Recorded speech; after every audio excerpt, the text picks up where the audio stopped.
no Messiah is coming to save Nigerians. If you're thinking in terms of a Messiah, then you obviously have a wrong perception of both the problems of Nigeria and the solution to the Nigerian problem. No Messiah is coming, no vote is not be saving ourselves. It will take the collective to save Nigerians. So I do not think in terms of messiahs, and I do not believe that Peter Obi is a messiah. He is a good man. So to answer your question, I have met him. Not only met him, I spoke extensively with him in the lead up to my decision to support him. I met him as a member of Afenifere. I met with him as a member of the Southern and Middle Belt Leaders Forum. I met with him one-on-one. What I found important in taking my decision was his position as it related to, one, structuring of the Nigerian state, two, his views as to the need for the collective before Nigeria may be rescued. Now, if you're thinking in terms of a messiah, then you'll be looking at a single person waving a wand to save Nigeria or Nigerians from it. It's certainly not a messiah, and I wasn't looking for one. I was simply looking for a good man with the right ideas who might be able to lead the revolution required to save Nigeria. So that was the basis of my support for Peter Obi. Shame. We have become so shameless as a collective, individuals. Every collective in Nigeria, from the church group to the mosque group to unions, to neighborhood unions, to town unions, the level of shamelessness that has come to define and characterize our dealings is actually quite scary. So when you have a situation where the collective have problems with shame, where they are just simply shameless, what you find is that the people act in manners that may be deemed perverse, almost inhuman, completely devoid of reason or ration. Look around Nigeria. Let us look around.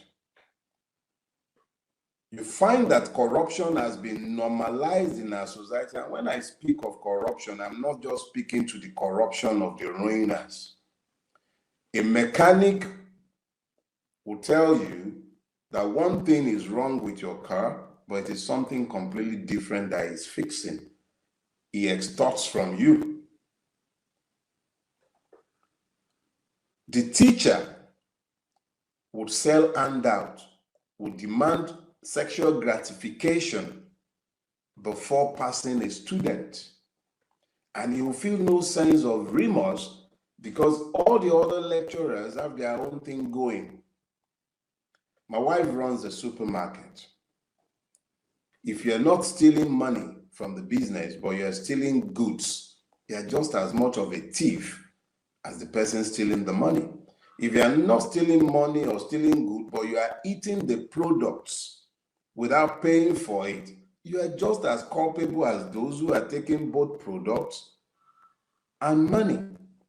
So a culture of stealing is engendered in the space because everybody is doing one thing or the other that they are not meant to do.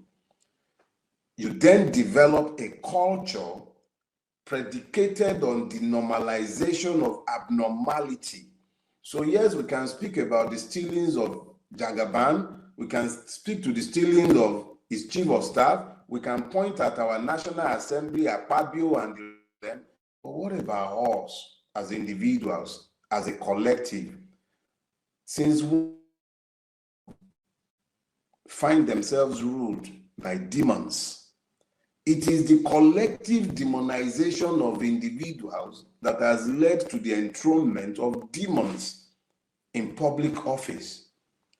Good people are rarely ever ruled by bad men and women. It is bad people who find excuses for evil that are ruled or ruined by bad people. So it is all well and good to point to the evil men and women ruling our country, but we also have a duty to examine ourselves as a collective. How did we get here?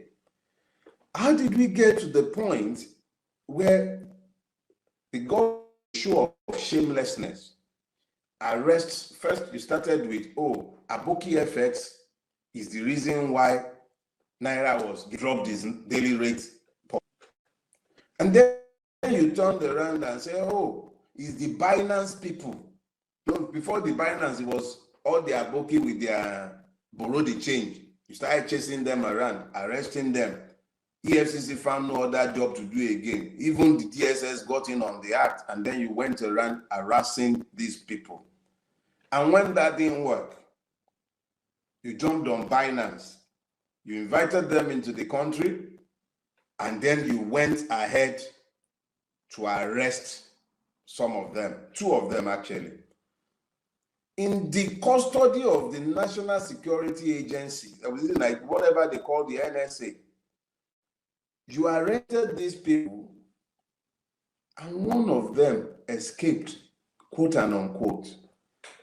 I was invited to the EFCC headquarters matter I handled years back, and I was there for the first time in my life. This was about a month or so ago, and I assure you, nobody can leave that premises without the sanction of the EFCC. And I'm talking about the Economic and Financial Crime Commission.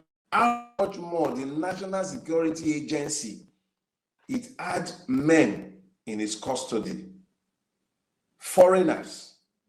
And this foreigner, one of them, at least that's the story they want us to believe, one of them escaped the custody of the NSA. He came out of that place, not a black man or a white man. He wasn't the me that might have been able to blend in with the crowd. He would have stuck out like a sore thumb. Out of that custody, from there, got to the airport with all the checkpoints on the way. Not only got to the checkpoint, he went through the checkpoint, he actually entered a private jet. He went through immigration, he entered a private jet and left Nigeria. And the utter lack of shame made it possible for sane human beings to come and tell Nigerians that this man escaped from Nigeria. What level of shamelessness? And then up until this moment, no heads have rolled. It tells you that there is a complete absence of shame in that space. If I were to be a megad and I had custody of 2 rams inside the compound and one of the rams escaped, I'll feel myself too shame, open my mouth to tell my Oga what has happened to the ram. But the National Security Advisor had no shame telling Nigerians that the ram, in this case, a man that was arrested with great fanfare, has escaped Nigeria. This is merely symptomatic of the extent of shamelessness about the criminalities of those who are ruling us or ruling. It is impossible for something like that to have happened without extensive collaboration and complicity at the highest echelon of that security organization, if not the government itself. But we are made to believe that he simply walked out, walked through our airport, entered the private jet, and left Nigeria. Are we so stupid, or is it that we are just so completely devoid of shame? What about judicial corruption? The height of shame that will lead some men and women to make some of the pronouncements that have come out of our judiciary. Because if you had enough presence of mind and the capacity for self-reflection, you should even be ashamed to say some of the things that are said. Is it our churches? Let me bring you without consequences. Impunity is not the only problem we have. The impunity governing our space has been compounded by the complete absence of shame. Yorùbá will say, ohun tó tí ènìyàn lójú jò lè lọ ó pọ̀. That means that there are many more things aside from stealing that should put a man to shame or make a man feel a sense of shame. To feel shame, you must feel remorse. To feel remorse, you must recognize the wrong in what. The fortunate thing is that the Nigerian no longer recognizes that anything is wrong with what he has done. But that is usually the case when perversion has become the order of the day. In the absence of a recognition of purpose, perversion becomes the norm. Nigeria has become a place where perversion has become the norm. This is what you're seeing every day. It is not just about shamelessness. It is about all the connective thread that shameless position. We have become a shameless people because purpose is unknown, perversion has been normalized, and this is where we are today. We have become a country of perverse people. Anything goes. Anything goes. No shame, no remorse, no accountability, because there is no rule of law. Perversion has become the order of the day in our country. There is a complete subversion of moral standards and etiquette. APC. The national chairman of the APC is the one person no reasonable human being would want to associate with. He was caught on video taking bribes from a contractor, stuffing dollars into his babariga. Talk about how we got to this place where Naira is oh yes, let's even see, there are more than enough malfeasances to point at. You come into power, grabbed it, snatched it, came into power, you met Naira, a little over 700 Naira to the dollar. You drove it with your carelessness, your stealings.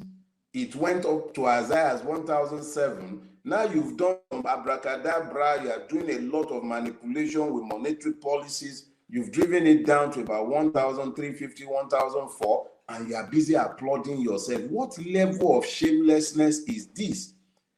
Your party's chairman is a confirmed thief, busy stuffing his babariga with money, gang dollar, the mobile bank, and then you make that one the national chairman of your party. But happy to that, I look at the president himself with all the baggage. Yesterday or thereabout, he was meant to be turning 72. He knows he's lying. We know he's lying. We all know he's lying, and yet we pretend that it is normal. This is the level of shamelessness that has come to permeate our space. The destruction of every one of our societal morality has led to an epidemic of gambling. We don't even seem to understand the level of problems we have with almost every one of our youth engaged in productive ventures, chasing after Naira, bet Naija, bet Naira, Naira bet. And our celebrities, they can't even understand. They are endorsing madness, advertising it, profiting off the putrefaction of the entire society. I speak as a reformed gambler. I gambled in my younger days. I'll bet on practically anything and everything, from to cards, to dice, to draft. And I know the destructive effect of gambling.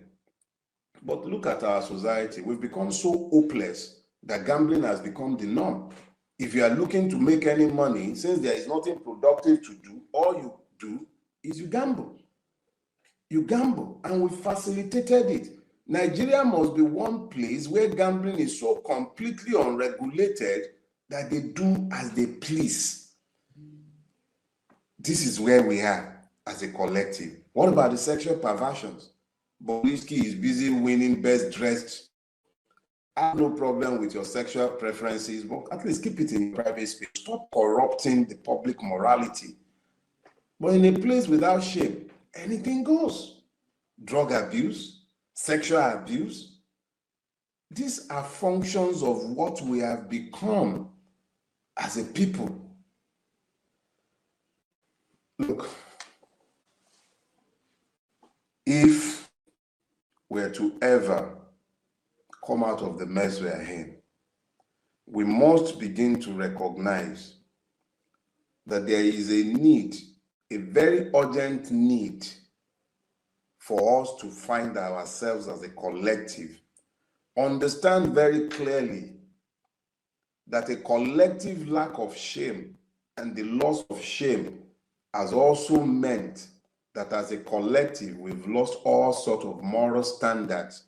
And without moral standards, how do we as a collective aspire to be better?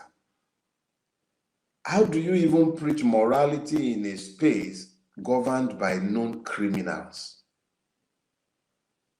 We might pretend that this is not the case, but those who are looking at us from outside are not fooled by our protestations of piety.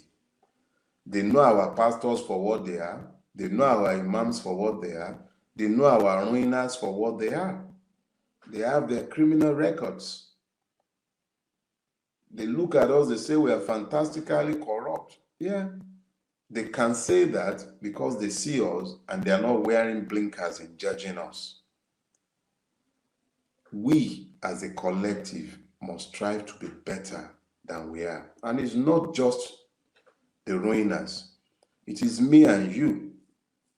If we must save ourselves, our children, and our country, we must look in the mirror to find the first culprit in the putrefaction of our space.